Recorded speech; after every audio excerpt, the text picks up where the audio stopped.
My name is Jemmy, and I'm 16 years old. My story begins 2 years ago when my parents and I migrated from our country to find a better life in the U.S. We were very poor. We had no means of comfortable survival and no hope for a change. So we decided to change our circumstances instead.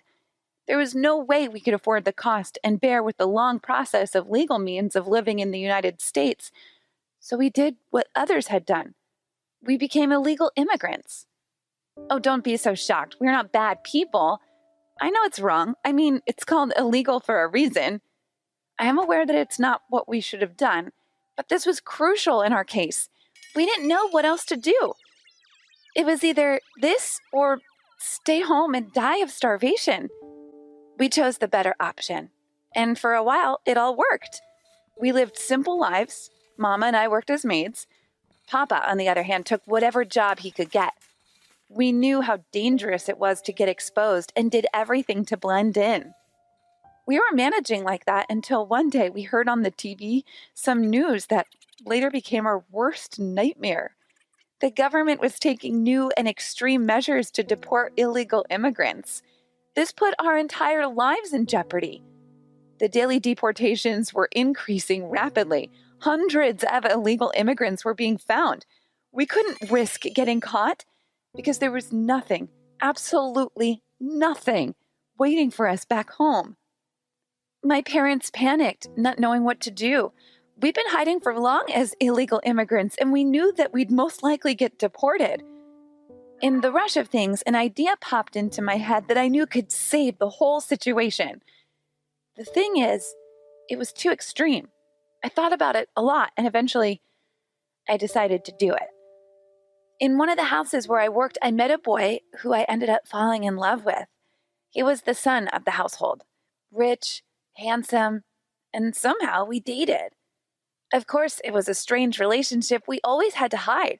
We'd never let our parents know of this. They would only worry. Now, when this problem of deportation arose, I knew Josh, my boyfriend, was the only person who could help me. He was American and from a wealthy and powerful family. I knew he loved me, and I thought of him at most times as my future partner. So, maybe, if things got more official between us, the chances of us staying in the U.S. would rise. Now, I'm not talking about marriage. I wish that would work. Well, I could ask him to marry me, but I wasn't sure if that would be legal at my age, and his parents would definitely not approve. It was going to be a long, long story. So instead, I came up with an idea that was more doable. I wanted to get pregnant. Surely Josh would stay by my side. He wouldn't let me do this alone. And if that was the case, he'd make sure no one would take away his beloved girlfriend and baby. Even his parents would accept us when a baby is involved. My plan seemed just perfect. Getting pregnant was the easy part. I read online all about it, and I followed the instructions. I waited for the right time of the month, and I got with Josh. Of course, he thought I was on the pill because I answered with yes every time he asked. It didn't work the first time, so I kept trying.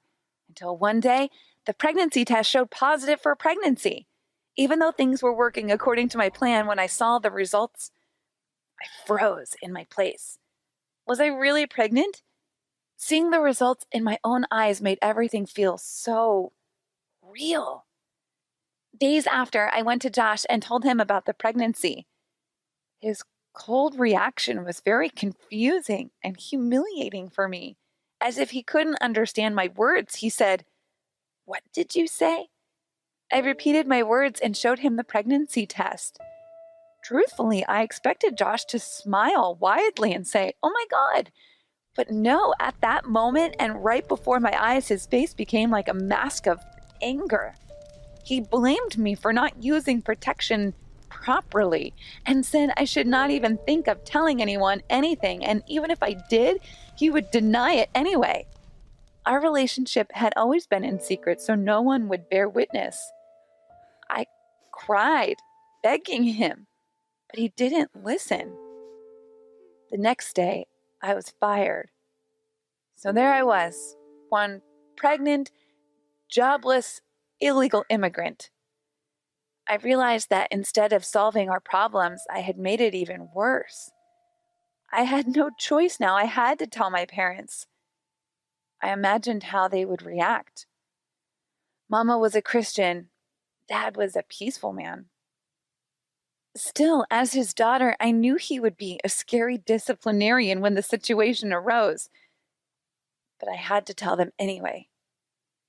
Papa and Mama sat in the living room, tired as they looked at me. I saw how much strain they were under, and my heart broke all over again. The stress and worry of deportation were killing them, and I knew I was about to make it all worse. When I finally told them the truth, they were indeed shocked. Mama looked at Papa. They both looked at me. There was an uncomfortable silence as I waited for their reaction. When the silence became too much, I began to shakily explain that the reason I even considered getting pregnant at first was that I wanted to help. I cried and asked them to forgive me. I told them that the plan backfired and my boyfriend didn't want to help. My mother wrapped her arms around my shoulder while crying, and Papa put his hand on my knee, a tear running down his cheeks. Seriously, I was confused. What was going on? My papa crying instead of giving me the talk of my life? They were silent for a little while, but then I asked them what I was going to do with the baby. Papa said I should keep it, that it might even be better that way. What? How could they say that? It was true that I got pregnant to help them, but it was obvious that I did a horrible mistake. I sacrificed my whole life ahead of me, even though I had practically volunteered. How could they think of sacrificing me easily like that? Days went by, and I couldn't speak to them. I felt betrayed by my own parents. How could they tell me to keep the baby and destroy my life? How could they not worry after they heard all I'd been through? So I went ahead and told my mom that I've decided to get an abortion, whether she wants to help me through it or not. My mom seemed upset with my decision, but she didn't argue and assured me that she'll help. The next day, she assisted me with setting an appointment at the clinic, and it felt like a weight was lifted off my shoulders. Regardless of that, my connection with my parents didn't improve, and they only seemed to be feeling sadder with each passing day. A day prior to my appointment, I woke up to find the house empty. I called my parents, but no one answered. It was strange because it wasn't like them to just leave and not say anything. I also tried to call them, but they didn't answer. I started to worry, but I didn't give it much thought. However, when a few hours passed by and they still were absent, I started to seriously worry. Could they be troubled with the police or get held by the authorities? All kinds of thoughts were racing through my mind, and I was panicking. I went to my parents' room trying to find anything that could give me a clue as to what was going on. And boom, here it was, a letter on my mom's desk that said, "Notice to appear" on it.